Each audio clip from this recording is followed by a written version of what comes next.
Okay, here we go. We're back. Quiz, grades, and analytics. We imported the grades, and now we're going to look at analytics, adjust some scores there, and export grades to a spreadsheet. Afterwards, we'll do another video on returning grades. I'm going to go back into my Google Classroom. Ideally, you left yours open, so just hang for a moment while I get there. If you didn't, I want to remind you how to get there. Go into Classroom, go into your Classroom A, Classwork, open up that quiz that you sent out, and the fruits of your labor right here. 3 people sent it back. Now, you would think you would be able to double click here and open something, but there's nothing for you to open. This form is the one you sent out. You sent it out to them. There was no option to make them a copy. It actually remained on your Google Drive. The best way I know how to describe it is by asking you to think of it as a form. Like you created a form and they're sending information into it, filling it out. So hopefully that helped a little bit of how you think of this form. It stays on your Google Drive and they answer it, and when they send in their answers and you import it, it populates that form. So I probably told you more than I know about it right there. But to get to the form, to look at the analytics of it, you have to go back to where it was stored, where you put it. I say stored, where you located it on your Google Drive. You may remember, you may not, but you need to open a new tab if you haven't done so already. Up there where that little plus sign is, we're going to left click. And to get to Google Drive, go to Google Apps over here on the right hand side, left click that, and where is your Google Drive? Right here. Now if you stored it where we agreed to in the training, it's going to be in your GCCT folder. So let me double click there, and there mine is.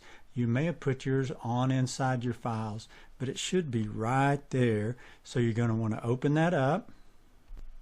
And once you get it open, it's going to look like it did the day you created it and you worked on it, where you could go in and add the answer key and that sort of thing.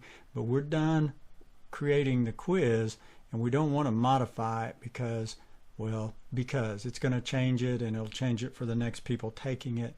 And you may want to do that later. But what we're interested in now is responses.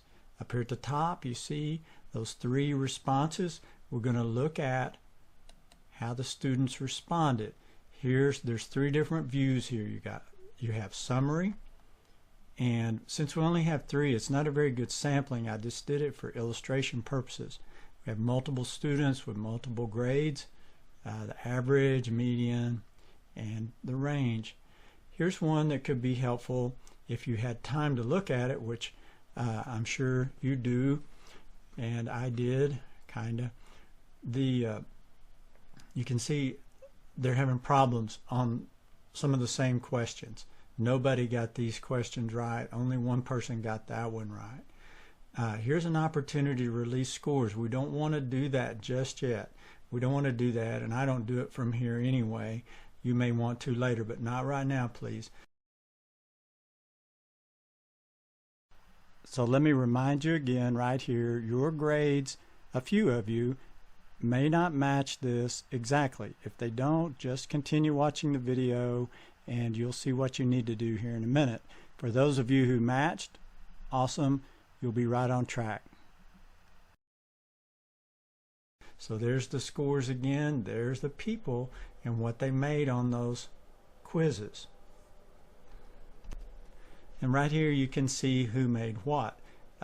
You have to know what their name is by their email, and I know a lot of people put their names on the quiz. Because of the way I do it, I don't ask for that. But anyway, one problem I have had every once in a while, and I don't know what the student is doing, but every once in a while I show someone took the quiz, but I don't get the data from their quiz. But let's get back to what we're looking at here. This form, this is the information that came into that form that you created, and you can see the answers here's one thing you might want to, you could go through, and right down here it shows you what the row was, what the column was, and see how people scored. And you can, if you ever wanted to, you could print this, copy this chart and print it. I say print it, paste it somewhere, but this might be good to go through with your class, if you have a class, and just go through it and say, look, here's what the answers were. Everybody said handsome was strong and fuerte is strong, and I did that on purpose just to show everybody missed that one question. But here's your other one. You could go through like that. And then the last one, it doesn't really give you a whole lot of information about the the short answer one. So what we want to do, this is just all informational right here. There's another option here called question, and this one I've looked at, and the only, there's a lot of different possibilities. I'm sure people know more about it than me, but the main one I see for this one here is, like, for instance, if everybody got this wrong and you realized, oh, my key was wrong, right? Then you might want to change it, make it correct instead of incorrect. I'll just give you an example here. Like, if you want to see this, you see it's got hello in there, goes with hola, gato, cat, sueño, dream, guapo. Everybody got that wrong. If I had my key wrong and it said handsome there instead of strong, I'd be like, oh, I need to change that, and it would give them their points, or you might have to put them in there. But this would be an opportunity to correct your key. And I know there's other uses for it, and I looked up about the feedback button there and didn't see much on that. But what we're really interested in is individual responses. Let me remind you, if your grades don't match these individuals exactly, don't worry about it. I think you'll be able to make it work out. So let's look at the individual responses, and right over here is where you pick it up. It doesn't have their name, it's got their email, and I can tell from that who it is. So we're going to look at Adam Advanced first, and he made where's his score? 64 out of 100.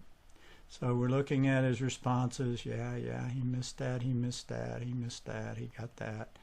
And then we get over here to his short answer, and the answers, the possible answers, Sunni, Shia, it's Sunni and Shia, but what we didn't put in as possible answers was Shia and something else. And so anything like that, it marked wrong, but we know Shia is right. And it was 8 points, and we know he got half of it right. So we're going to give him 4 out of 8, or I am. If it was me, I'd be like, okay, he at least got half of it. Should have, but all right, so I'm going to save that. We're going to see in a little bit how that comes in. So we looked at Adam. We're going to go to Abigail, and let's look at her answers. We agree. Everything is in order, except she did something very similar. But again, the form didn't pick it up, so we're going to have to do it by hand. And I had this happen over and over and over.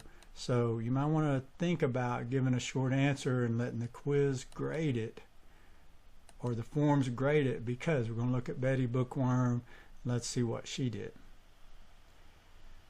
Now Betty said Shia and Sunni, but she did it in reverse order, and that wasn't one of our possible correct answers, so it didn't give her any points.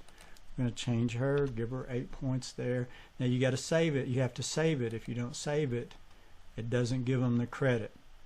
Now, what we want to do now is we're going to export this to a spreadsheet,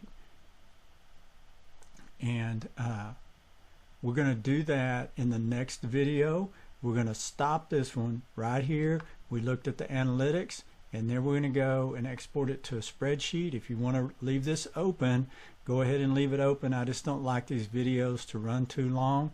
So we looked at our analytics, we changed some grades, and next we're going to export it to a spreadsheet. We're going to stop right there for now.